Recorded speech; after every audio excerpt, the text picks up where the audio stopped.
Hello बच्चों, let's read the given question. The question says a shell of mass small m is at rest. Initially it explodes into three fragments having mass in the ratio 2:2:1.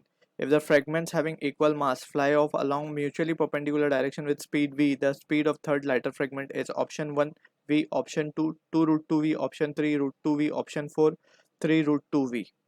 So to understand this question we need to understand about the concept of conservation of linear momentum, abbreviated as COLM, conservation of linear momentum. अब यहाँ पे also we need to understand basically this is an application of it. So यहाँ पे momentum कब conserve हो सकता है, that is what an important condition is. If external force अगर system पे act नहीं हो रही, that means if external is zero, we can say change in momentum is zero, या फिर change in momentum we can all write final momentum of the system will be equals to initial momentum of the system will be equals to final momentum of the system. तो यहाँ पे necessary condition है if external has to be zero. अब ये हमने लिखा कैसे, by Newton's second law, since we know f external is nothing but the rate of change of momentum. ठीक है, जिसको हम law of momentum भी कहते हैं. So using this principle we'll try to analyze a situation that has been given to us. अब हमें एक shell given है, let's suppose this is the shell और उसका मास है स्मॉल m. अब ये तीन हिस्सों में स्प्लिट हो रहा है, एक्सप्लोड हो रहा है. सो लेट्स सपोज एक हिस्सा इसका कुछ इस तरीके से है, दो हिस्से इसके सेम है, सेम मास के ट्वाइस है बेसिकली, और जो तीसरा हिस्सा है वो सिर्फ 1 है. यानी कि अगर हम टोटल इसका ऐड करें रेशियो को तो ये आता है 5.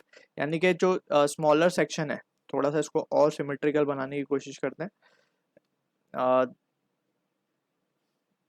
यस कुछ इस तरीके से, ये जो स्मॉलर सेक्शन है इसका मास है m/5, पूरे का 1/5 है ये, और ये जो है पूरे का 2/5 है, ये भी पूरे का 2/5 है. इस तरीके से we have been given with the situation, right. अब यहाँ से वी कैन सी कि ये एक्सप्लोड हो रहा है. अब एक्सप्लोड होने के बाद हमसे बोला गया है कि ये जो दो सेम मासेस हैं वो म्यूचुअली परपेंडिकुलर डायरेक्शन में जा रहे हैं. तो ये कुछ इस तरीके से जा रहे होंगे एंड उनकी स्पीड्स हमें गिवन है v और v. ठीक है, तो यहाँ पे वी हैव बीन आस्क्ड के ये जो थर्ड स्मॉल पार्टिकल है, जो फ्रेगमेंट है लाइटर, उसकी वेलोसिटी या स्पीड कितनी होगी. Speed we are interested in calculating, basically magnitude हमें चाहिए. तो वी कैन सी सबसे पहले जो एक्सप्लोजन हो रहा है it is due to the internal forces, right, क्योंकि इंटरनली कुछ रिएक्शन हो रहा होगा, उसके बेसिस पे the explosion have took place. उसके बाद हम क्या कह सकते हैं, सिंस एफ एक्सटर्नल यहाँ पे क्या होगा, सिस्टम पे जीरो होगा, तो we can conserve the momentum. सबसे पहले हम मोमेंटम को कंजर्व करेंगे along x. So initial momentum of the system along x will be equals to final momentum of the system along x. Initially पूरा जो मास है या शेल है वो रेस्ट पे है, तो इसको हम जीरो ले लेंगे. that will be equals to final momentum की जब हम बात कर रहे हैं. सो फाइनल मोमेंटम में हम देख सकते हैं along x सिर्फ लेट्स से हमारा पार्टिकल फ्रेगमेंट 1 है, this is 2 and this is third fragment. तो 1 की अगर हम बात करें तो सिर्फ 1 पे ही कंपोनेंट है along horizontal, that is along x, और वो कितना है, v है. तो हम इसको लिख देंगे 2/5m इंटू v, राइट. अब थर्ड वाले जो स्मॉलर जो फ्रेगमेंट है उसका हमें पता नहीं, तो हम क्या करेंगे, just simply we will write plus of. हमें डायरेक्शन भी नहीं पता, ना हमें पता है कि क्या वेलोसिटी है उसकी, तो जस्ट हम मान लेते हैं कि अलॉन्ग x उसकी vx होगी वेलोसिटी कुछ, तो m/5 इंटू vx. सो यहाँ से हम क्लियरली देख सकते हैं कि vx की वैल्यू आएगी -2v. यानी कि ये अगर हमने राइट वर्ड पॉजिटिव लिया तो लेफ्ट वर्ड नेगेटिव आ जाएगा. यानी कि ये कुछ इस तरीके से वेलोसिटी होगी इसकी and it will B -2v. ठीक है, अब इसके बाद we will conserve the momentum along y. तो we can say p of i along y will be equals to p of f along y. ठीक है, तो अलोंग y भी initially it will be at 0. Along vertical की अगर हम बात करें so it will be 2/5m.